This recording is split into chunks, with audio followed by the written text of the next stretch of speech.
Hello, everyone. In this video, we're going to talk about some of the shortcomings of fiscal policy.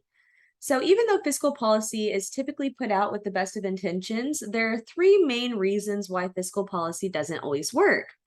Those three reasons are time lags, crowding out, and savings adjustments.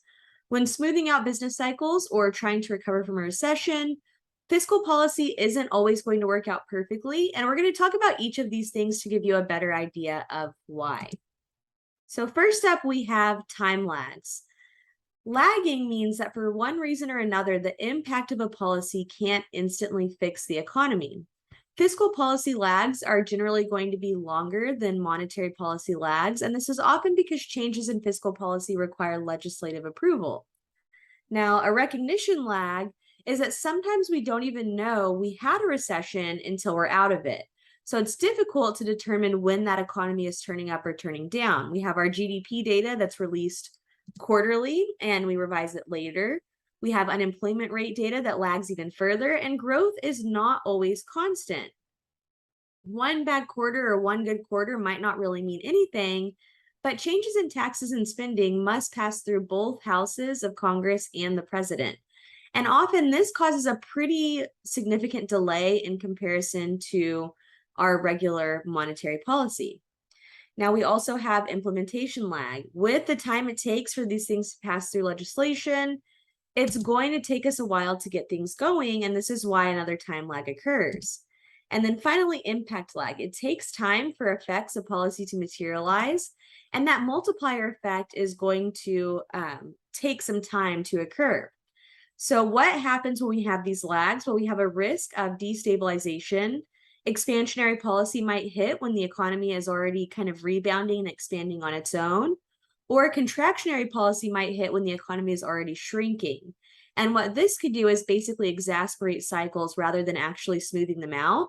And that's why lags can be pretty dangerous. It can cause our policies to hit at the wrong times, which causes a lot more damage rather than helping. With implementation lags, the Stimulus Act of 2008 entailed tax rebate checks that went to US taxpayers, and the act passed in early February, but most checks were not sent out until about 6 months later. So this delay occurred even though the recipients were known ahead of time, and it caused that policy to not be as effective as it potentially could have been if it were able to be implemented without those time lags. Now, automatic stabilizers are government programs that are going to naturally happen, and they're going to implement countercyclical fiscal policy in response to economic conditions. These can go ahead and eliminate some of those recognition and implementation lags. They're useful because they're effective, and they're going to happen without anything else occurring besides those policies or those trends occurring on their own. Now, for the most part, they're pretty immune to physical bias or political bias, rather, because politicians don't really have a lot of say in these. They go ahead and just happen regardless of what the politicians are trying to pass, and they remove some concerns about destabilizing policies. These are things like progressive income tax rates, corporate profit taxes, unemployment compensation, and welfare. So tax bills are going to fall when income falls during a recession, and they're going to rise when income rises during an expansion. This is that progressive income tax. With regards to corporate profit taxes, lower total tax bills will happen when profits are lower, and higher tax bills are going to naturally occur whenever profits are higher. Increases in government spending will automatically occur whenever the number of unemployed people rise. That's that natural unemployment compensation. And welfare programs allow increases in government spending during downturns and decreases in government spending when the economy is doing better. So all of these things are going to naturally occur and help us combat some of those lags that are a shortcoming of the overall fiscal policy. Here we have a practice what you know question. So which of the following is an example of an automatic stabilizer? And that would be a progressive income tax. When people make more income, they're automatically taxed more, and this is going to slow down growth in periods of expansion. Crowding out is another kind of shortcoming of fiscal policy. So this occurs when private spending falls in response to increases in government spending. This essentially is going to reduce the ability of government spending to stimulate aggregate demand. And some implications of this: overall spending may not increase, and the government now just has a higher deficit and debt. If the government increases their spending, or G, by paying for everyone's college tuition, you're no longer paying for the tuition that you would have paid for anyway. You're just saving your money instead. There's no guarantee that you would go out and spend that money, which means that it could potentially not work out the way they were hoping it would from the get-go. Now, an example of this: if government spending increases by 100 billion, well, this money is borrowed, so somebody had to have saved it.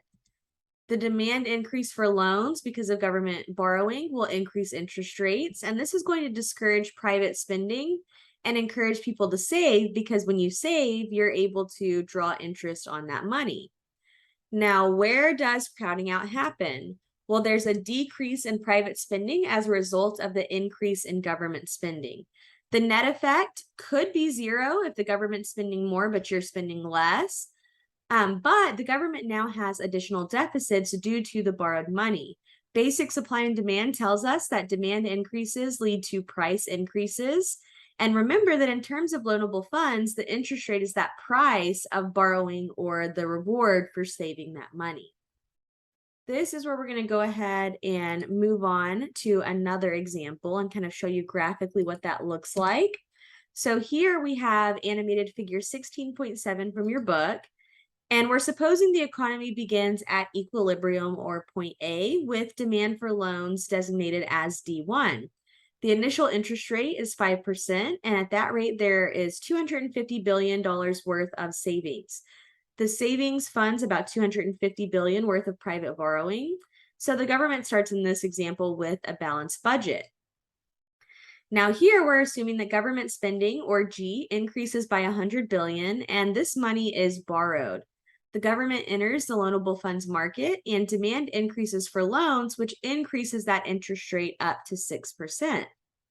The new equilibrium quantity of loanable funds is going to increase to 300 billion, and our new equilibrium is going to be at point B. This is going to discourage private spending and encourage private saving, and crowding out will occur as a result of the increase in private spending due to that increase in government spending. Now, this is going to show you the table that just kind of like details what we've talked about already in terms of economic points. So we have before the stimulus and after the stimulus, and this is government spending before, government spending after.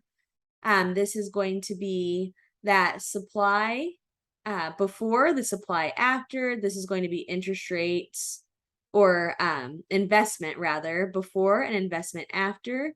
And then this R here is going to be interest rate before and interest rate after. Keep in mind that with these graphs, the easiest thing that you can do is kind of take them step by step.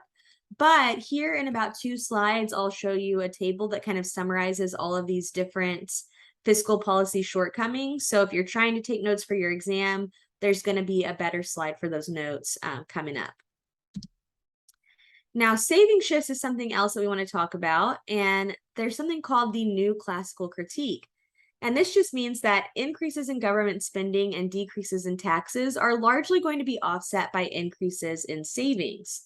Whenever there's an increase in government spending or a decrease in taxes, people recognize that the government is borrowing funds, and because of that, individuals are going to save to pay for higher future taxes, which is going to reduce overall consumption. And this really mitigates that initial purpose of the increase in government spending or that decrease in taxes. So it kind of does the opposite of what the original intention was. And finally, this is table 16.2 from your book. And this is going to be that slide that summarizes all of those fiscal policy shortcomings, and probably the biggest asset for you when you're trying to condense all of your thoughts for your notes. So rather than thinking of these as negatives or shortcomings, this is just a summary of why fiscal policy doesn't always work quickly and perfectly. And these are going to be the things that you need to know for your exam when we're talking about potential shortcomings of those policies. If you have any questions about these, please don't hesitate to reach out. Otherwise, I'll talk with you in the next one. Thank you.